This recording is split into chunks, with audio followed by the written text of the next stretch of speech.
Backtrack just a second. Adam Smith, Yeah. Scottish economist. He wasn't really an economist. There He's a wasn't really moral, yeah, economists yeah. back Well, I then. mean, he's a moral philosopher. And he's one of our founding kind of. He's not a founding father, but he's definitely someone who had a big influence on capitalism and consumerism. Phails at philosophy. Previous to Adam Smith, we saw the wealth of a nation through the amount of gold and silver, precious metals that a state had in stockpile. Mm-hmm. It was like, how much gold you got? That was your wealth. Right.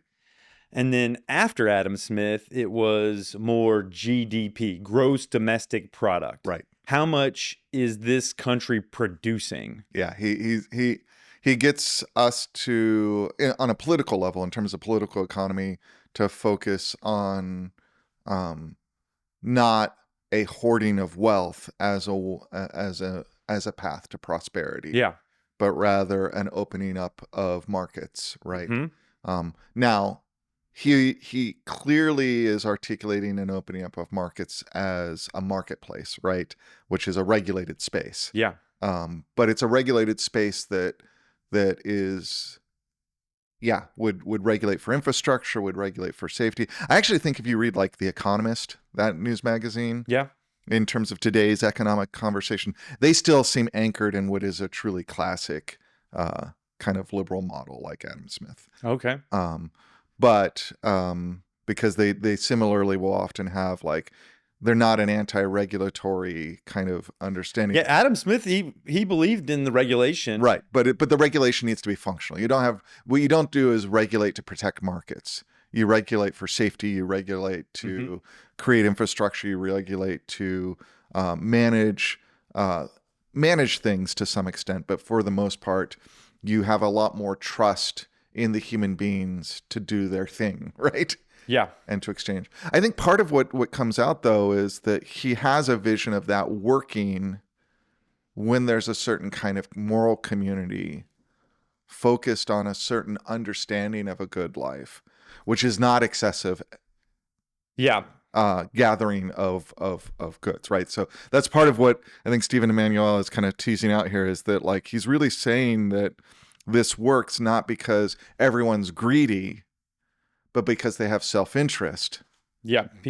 Adam Smith called it self-love. Right. Economic growth and progress. But that's different than kind of greed. And that ends up being the interesting thing about this chapter, is it ends up kind of turning toward really what is a much more personal discussion of kind of desire for wealth in particular. Yeah. Desire for goods, desire for things you consume. Yeah. And how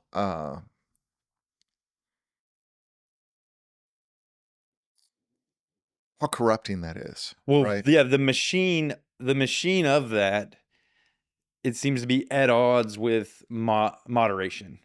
Like once you have a desire, like they talked about it later on, I'll jump ahead, of virtues of contentment versus industriousness. Right. Which was this, like,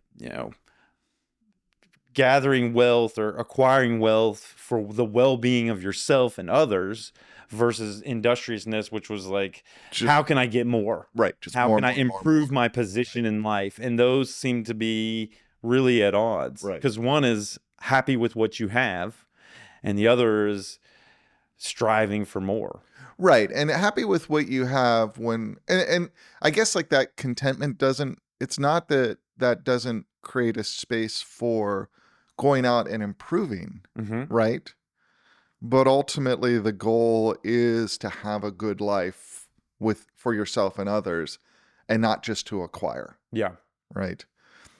And I think that's where kind of that greed is good Milton Friedman thing goes sideways, right? It sees raw acquisition as the driver of economic prosperity. And I mean, I think if you look at the application of that into public policy in the years since Milton Friedman said that, it doesn't seem to do what Milton Friedman said. And that's part of my disappointment in this chapter, is he's citing this sort of liberal trickle-down economics. This is the Ronald Reagan trickle-down. Right. And this is like contemporary economists, you can find economists who still believe in it, and but most contemporary economists have recognize that that kind of unregulated, greed-oriented growth contributes to the expansion of economic inequality, the expansion of poverty, the things that it says it was supposed to solve, it's not Right. doing, right?